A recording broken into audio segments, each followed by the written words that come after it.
My name is Amy Dudley, and today we're going to talk about the productivity of our children's after-school programs and how we can improve upon them.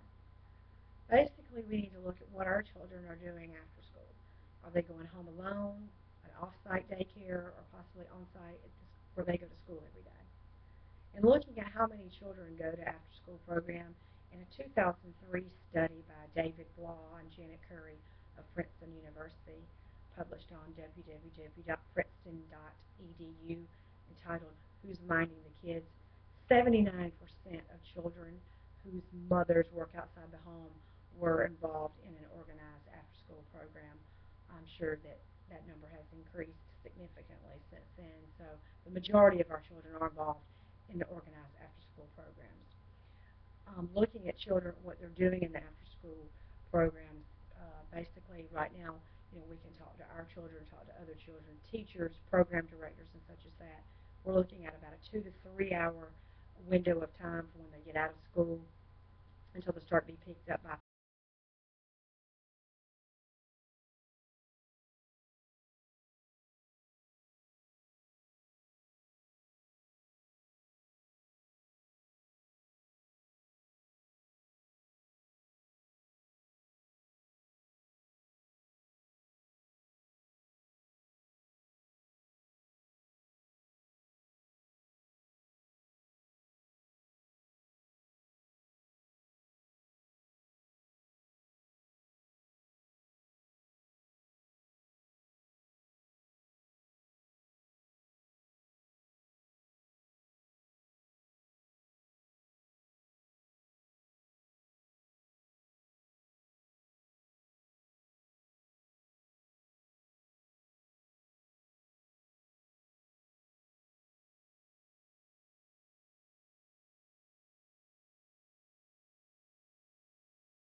also with extracurricular activities that children are involved in today can allow extra time for that and other organized activities without sacrificing anyone's sanity. Um, in conclusion, basically what we need to do is have a plan of action. Make sure that there are teachers and parents and others involved that are committed to seeing this through, making this workable plan of action. Making sure that there's free time or unwind time incorporated in this. This is a 3 hour window of time. We don't want it to be a complete extension of their school day. Children already spend 7, 8 hours in a classroom. Get them some free time, unwind, playing positively, um, have a healthy snack, and the opportunity to teach the children about healthy foods, how to prepare healthy foods, have the older children help with that as well as the homework, carrying the healthy, the eating or the things that they can learn about it, carrying it home, incorporating it in with their family, maybe getting excited about, healthy, more productive ways of spending their time. So maybe some physical activity, organized physical activities in there to make sure that the children are getting, the activity and the supplement, that they need. Um, Also involving older children and helping with the homework as far as the healthy snacks and things like that. It helps them feel involved. Also gives them a sense of accomplishment as far as being able to help the younger children. Um, Mainly, we need to analyze what would like to do, observe other plans or plans that like we would like, get our plan together, speak with school administrators about costs, fees, possible fundraising. You don't want any child to not be able to participate in the program simply because they can't afford it. Find ways, creative ways.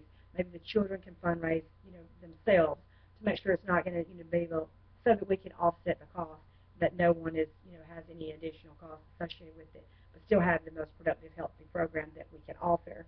Um, Maybe check into getting it accredited through an off-site daycare thing facility, so that you can, look at, uh, the structure as far as the curriculum goes and being able to set up the most productive one for the children, given the level of care that's expected, especially if parents are going to have to pay a little bit more. You want to make sure that the level of care is beyond what they expect.